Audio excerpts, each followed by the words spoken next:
Hello, good morning all. Welcome to civil staff Himachal. आप सब लोगों का स्वागत है हमारी स्पेशल सीरीज़ में, जहां पे हम लोग हर रोज़ जो इम्पॉर्टेंट न्यूज़पेपर के हाइलाइट्स हैं उनके बारे में डिस्कस करते हैं और उनको साथ में हमारे एग्ज़ाम के साथ मैप करते हैं। तो आज हम लोग बेसिकली हिंदू, ट्रिब्यून और उसके साथ साथ दिव्य हिमाचल में जो हम लोगों को कुछ आर्टिकल्स देखने को मिले जो हमारे एग्जाम पर्सपेक्टिव से रेलिवेंट हो सकते हैं, इंपॉर्टेंट है, और कैसे आप लोगों ने उनको अप्रोच करना है उनके बारे में हम लोग डिस्कस करेंगे। जैसा कि मैंने बार बार आप लोगों को मैं पिछले सेशंस में भी बता रहा हूँ कि ये जो स्पेसिफिक वीडियो है इसमें सिर्फ जो न्यूज़पेपर के इंपॉर्टेंट न्यूज़ है उनको हाईलाइट करना इसका मेन उद्देश्य है। बाकी डिटेल में आपको करंट अफेयर शाम को 6:15 बजे और उसके साथ साथ सैटरडे को मेन स्पेसिफिक करंट अफेयर जो है वो पढ़ाए जाते हैं। तो चलिए हम लोग सबसे पहले बात करते हैं ट्रिब्यून की। तो जैसे कि आप सब लोगों को पता है, आज यानी कि 1 फरवरी को हमारा बजट प्रपोज होने वाला है, प्रेजेंट होने वाला है। तो बेसिकली पहली जो न्यूज़ है वो उसी से रिलेटेड है। ट्रिब्यून में हम लोग यहाँ पे देखेंगे तो बेसिकली यहाँ पे इंटरिम बजट का जिक्र किया गया है। नॉर्मली जब भी इलेक्शन ईयर होता है, जैसे आप सब लोगों को पता है इस बार जब लोकसभा के इलेक्शंस है, तो जब भी इलेक्शन ईयर होता है तो स्पेसिफिक टाइम पे फुल फ्लेज्ड बजट जो है उसको नहीं इंट्रोड्यूस किया जाता है, वहाँ पे इंटरिम बजट को इंट्रोड्यूस किया जाता है। फिर बाद में जब इलेक्शन खत्म हो गए उसके बाद जुलाई में आप लोगों को फुल फ्लेज्ड यानी कि फाइनल बजट जो है वो देखने को मिलेगा।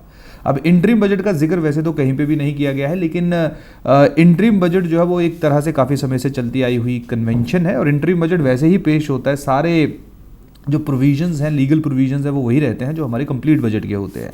इसके साथ साथ इंटरिम बजट के साथ साथ वोट ऑन अकाउंट जो है वो भी पास किया जाएगा। तो आप लोगों को यहाँ पे इंटरिम बजट और उसके साथ साथ वोट ऑन अकाउंट के बारे में पता होना चाहिए, दोनों अलग अलग चीज़ें हैं। वोट ऑन अकाउंट बेसिकली जो हमारा 3 महीने हैं उनके लिए विदाउट डिस्कशन सरकार को जो वो पैसा दे दिया जाता है और इसका जिक्र कॉन्स्टिट्यूशन के आर्टिकल 116 में किया गया है। तो ये जो न्यूज़ है यहाँ पे इंटरिम बजट और उसके साथ साथ जो वोट ऑन अकाउंट है उसके बारे में आप लोगों को आइडिया होना चाहिए। उसके साथ साथ जो है वो कल यानी कि 31 तारीख को राष्ट्रपति के द्वारा ज्वाइंट सेशन किया गया लोकसभा और राज्यसभा का। वैसे भी हमारे जब आर्टिकल कॉन्स्टिट्यूशन के आर्टिकल 87 को हम लोग रीड करते हैं तो वहाँ पे जब भी पहला सेशन होता है किसी भी साल का, या उसके साथ साथ जब लोकसभा के इलेक्शंस के बाद पहला सेशन होता है, तो वहाँ पे राष्ट्रपति के द्वारा जो पार्लियामेंट है उसको एड्रेस किया जाता है। तो बेसिकली जब प्रेसिडेंट का एड्रेस हम लोगों को देखने को मिलता है, जो कल यानी कि 31 तारीख जो पहला दिन था इस साल का, उस दिन लोकसभा और राज्यसभा दोनों को ज्वाइंटली राष्ट्रपति के द्वारा एड्रेस किया गया। तो राष्ट्रपति बेसिकली अपनी जो गवर्नमेंट्स हैं उनकी जो अचीवमेंट्स हैं उनका जिक्र करते हैं और यहाँ पे राम टेम्पल और उसके साथ साथ जो आर्टिकल 370 की एब्रोगेशन है उसका जिक्र राष्ट्रपति का जो एड्रेस है उसमें किया गया। जैसे ही राष्ट्रपति का एड्रेस खत्म होता है उसके बाद जो है वो हाउस उनको मोशन ऑफ थैंक्स पास करता है, उनको धन्यवाद देता है कि उन्होंने जो है वो हाउस को संबोधित किया। तो इससे रिलेटेड जो आप लोगों को यहाँ पे न्यूज़ देखने को मिलेगी, हालांकि बड़ा आर्टिकल है लेकिन यहाँ पे जो रेलिवेंट है वो हम लोगों का कि जो एड्रेस है, स्पेशल एड्रेस है राष्ट्रपति का, वो कौन से आर्टिकल में है, क्या उसका औचित्य है, क्या उसका ऑब्जेक्टिव है। तो आप लोग उसको एक बार जस्ट सिर्फ गो थ्रू कर सकते हैं, बहुत ज़्यादा डिटेल में जाने की आवश्यकता नहीं है।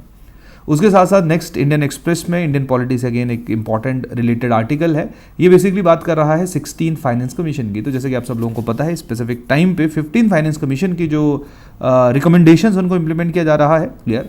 तो 16 फाइनेंस कमीशन जो है उसका गठन किया गया है और जो 16 फाइनेंस कमीशन है इसके जो चेयरमैन है वो अरविंद पनागड़िया हैं और उसके साथ साथ जो वो बाकी मेंबर्स की भी अपॉइंटमेंट हो रही है। तो यहीं पे ही मेंशन किया गया है कि किस तरह से 3 फुल टाइम और 1 पार्ट टाइम मेंबर जो है उनको अपॉइंट किया गया है फॉर 16 फाइनेंस कमीशन। तो थोड़ा सा और अगर आप लोग डिटेल में यहाँ पे जाओगे तो वहाँ पे ये स्पेसिफिक या जो 16 फाइनेंस कमीशन है अपने रिकमेंडेशंस जो है वो 31 अक्टूबर 2025 तक सबमिट करवाएगा और 1 अप्रैल 2026 से 5 सालों के लिए इसकी जो रिकमेंडेशंस हैं उनकी इम्प्लीमेंटेशन की शुरुआत होगी, क्लियर।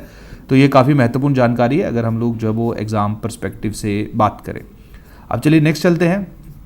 तो यहाँ पे बेसिकली कॉन्स्टिट्यूशन में कौन सा आर्टिकल फाइनेंस कमीशन से रिलेटेड है उसके बारे में आपको पता होना चाहिए। फाइनेंस कमीशन की क्या कॉम्पोजिशंस हैं, क्या पावर्स है, लेकिन ये इन जनरल जो करंट न्यूज़ है फाइनेंस कमीशन से उससे संबंधित ये आर्टिकल था। उसके बाद चलिए नेक्स्ट न्यूज़ है तो हिंदू के अंदर है, ये प्लेसेस इन न्यूज़ है, जिसमें बेसिकली है तो थोड़ा एक कॉन्ट्रोवर्शियल न्यूज़ है, that is more defects and deviations tumble out in the vigilance probe into Kaleshwaram project. लेकिन हम लोगों के लिए यहाँ पे इंपॉर्टेंट है कि जो कालेश्वरम प्रोजेक्ट है वो हम लोगों को कौन सी नदी के ऊपर देखने को मिलता है, जैसे ये गोदावरी नदी के ऊपर है और ये दुनिया का सबसे बड़ा लिफ्ट इरिगेशन प्रोजेक्ट है। तो बाकी तो इन जनरल जो डिस्क्रिपेंसीज के इल्ज़ाम लगे थे उसके ऊपर विजिलेंस की रिपोर्ट के ऊपर आर्टिकल आधारित है, लेकिन हम लोग जो यहाँ पे स्मार्टली जो हमारा जोग्राफिकल पर्सपेक्टिव है वहाँ से ये वाली स्पेसिफिक न्यूज़ जो उसको एक्सट्रैक्ट करेंगे, क्लियर। उसके साथ साथ जो है वो नेक्स्ट हमारी न्यूज़ है पीएसएच के ऊपर। पीएसएच की अगर हम लोग बात करेंगे, पब्लिक स्टॉक होल्डिंग्स, जहाँ पे जैसे फॉर एग्जांपल एमएसपी जो इसका एक बहुत बड़ा हिस्सा है, जहाँ पे सरकार के द्वारा जो है वो किसानों से अनाज खरीदा जाता है। तो हमारा देश जहाँ पे सरकार के द्वारा किसानों को स्पेशल सपोर्ट की जाती है, तो बेसिकली डब्ल्यूटीओ चाहता है कि बहुत ज़्यादा सब्सिडी जो है वो किसानों को ना दी जाए। तो उसके लिए बेसिकली डब्ल्यूटीओ और इंडिया और उसके साथ साथ G33 नेशंस हैं, उनके बीच में एक डिस्प्यूट है। तो उसी के संदर्भ में जो आप लोगों को यहाँ पे आर्टिकल ये देखने को मिल रहा है। अगर इसकी हम लोग बात करें तो GS3 में जो इंटरनेशनल ऑर्गेनाइजेशन है, जिनमें IMF है और WTO वर्ल्ड ट्रेड ऑर्गेनाइजेशन, उनसे संबंधित ये आर्टिकल जो आप लोगों के लिए रिलेवेंट रहेगा, इंपॉर्टेंट रहेगा। उसके बाद आप लोगों ने देखा होगा कि जो चीफ मिनिस्टर है झारखंड के, उनके द्वारा जो है वो रिज़ाइन कर दिया गया है। उनकी जो कंडीशंस हैं वो बेसिकली ईडी के द्वारा जब उनको अरेस्ट किया गया, जो पहले चीफ मिनिस्टर थे उन्होंने रिज़ाइन किया और नए चीफ मिनिस्टर जो हम लोगों को बनते हुए, इलेक्ट होते हुए देखने को मिले। क्लियर? तो आपको यहाँ पे बेसिक अगेन न्यूज़ है, इन जनरल आप एग्जाम्पल कोट कर सकते हो, लेकिन यहाँ पे जो काम की बात है वो यह है कि नए जो चीफ मिनिस्टर बने हैं वो कौन है। अब हम लोग बात करते हैं हिमाचल प्रदेश की। तो हिमाचल प्रदेश की अगर हम लोग बात करेंगे तो यहाँ पे हमारे जो चीफ मिनिस्टर हैं उनके द्वारा एक स्कीम का जिक्र किया गया है, जहाँ पे कह रहे हैं 34,490 crore credit scheme to boost agriculture allied sectors. Clear?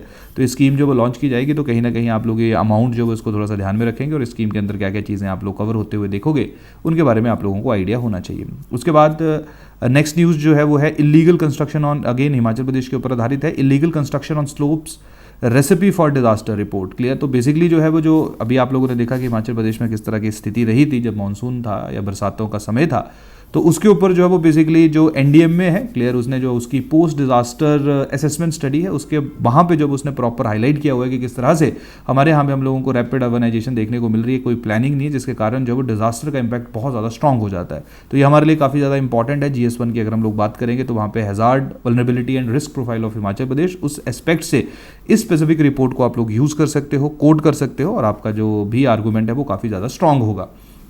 इसके साथ साथ अगर हम लोग बात करेंगे ट्रिब्यून के अंदर GS3 पर्सपेक्टिव से environmental pollution, industrial development and ecology of Himachal Pradesh के ऊपर एक आर्टिकल है, जहाँ पे NGT के द्वारा जो एक पैनल की फॉर्मेशन की गई है, जहाँ पे एक डिस्टिलरी है उसके ऊपर इल्ज़ाम लगा है कि उसके द्वारा बहुत सारी चीज़ें ऐसी रिलीज़ की जा रही हैं तो वाटर बॉडीज़ को करप्ट कर रही हैं या ख़राब कर रही हैं। तो उसके ऊपर जो स्पेसिफिक NGT का एक एक्शन है, एक पैनल की फॉर्मेशन हुई है इस स्पेसिफिक इल्ज़ाम को चेक करने के लिए। तो देखेंगे उसकी रिपोर्ट जो वो कुछ समय के बाद क्या आएगी। क्लियर?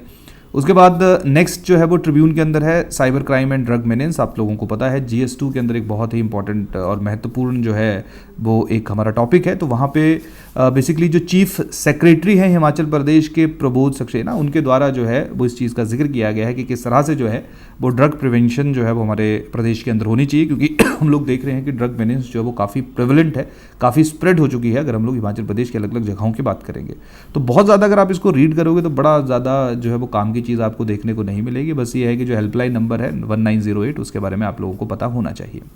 इसके साथ साथ हमारे प्रदेश के जो चीफ मिनिस्टर हैं वो कह रहे हैं कि डीजल पेट्रोल गाड़ियों की खरीद बंद, चलेगी ई टैक्सियाँ। तो बेसिकली जो EV पॉलिसी है हिमाचल प्रदेश की इन जनरल, वहाँ पे आप लोग जो है इसको एक एग्जाम्पल के रूप में कोट कर सकते हैं।